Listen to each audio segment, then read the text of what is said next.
కుప్పంలో టీడీపీ అధినేత చంద్రబాబు మాట్లాడుతున్నారు. ఇప్పుడు లైవ్ చూద్దాం. వైఎస్ఆర్ కాంగ్రెస్ పార్టీ ఓ పక్క, ప్రజల ఆలోచన అంతా ఇంకో పక్క, ఈ వైఎస్ఆర్ కాంగ్రెస్ కార్యకర్తలు ఇంకో పక్క. మన ఎంత దారుణం అంటే మీరు గుర్తుపెట్టుకోవాలి, మన నియోజకవర్గంలో గ్రనైట్ ఉంది, ఉందా లేదా? కుప్పం గ్రనైట్ బాగా పాపులర్. నేను ముఖ్యమంత్రిగా ఉన్నప్పుడు ఇక్కడ గ్రనైట్ పరిశ్రమ బాగా అభివృద్ధి అయితే మన వాళ్ళకు ఉద్యోగాలు వస్తాయని ప్రోత్సహించా. ఒక్క రూపాయి అవినీతి లేకుండా చూశా. వాళ్ళకి రాయితీలు కూడా ఇచ్చా న్యాయంగా.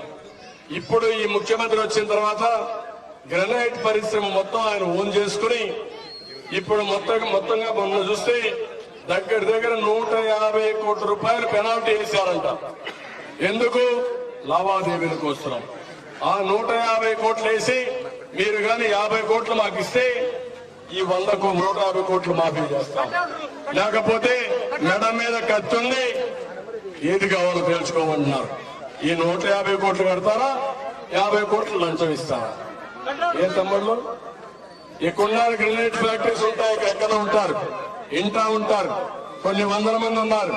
నేను ఒకటే చెప్తున్నా, మీరు కానీ 50 కోట్లు ఇచ్చి ఆ 50 కోట్లు ఇక్కడ ఖర్చు పెడితే మాత్రం మీ తాత తీస్తా, మిమ్మల్ని కూడా వదిలిపెట్టనని ఆ గ్రెనేడ్ ఫ్యాక్టరీస్ హెచ్చరిస్తున్నా.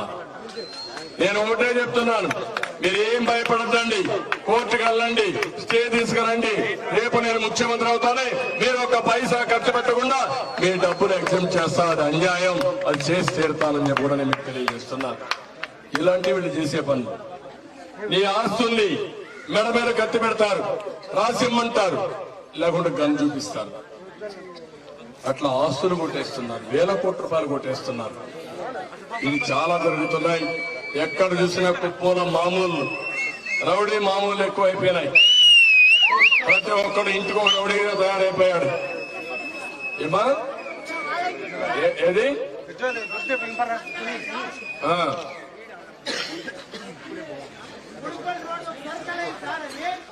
అవును, ఏం చేయాలి?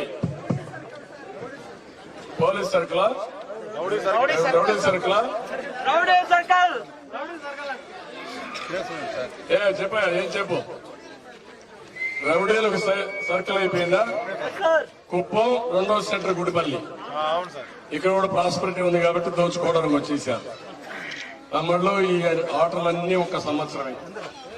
ఏం భయపడద్దండి, గట్టిగా ఉండండి.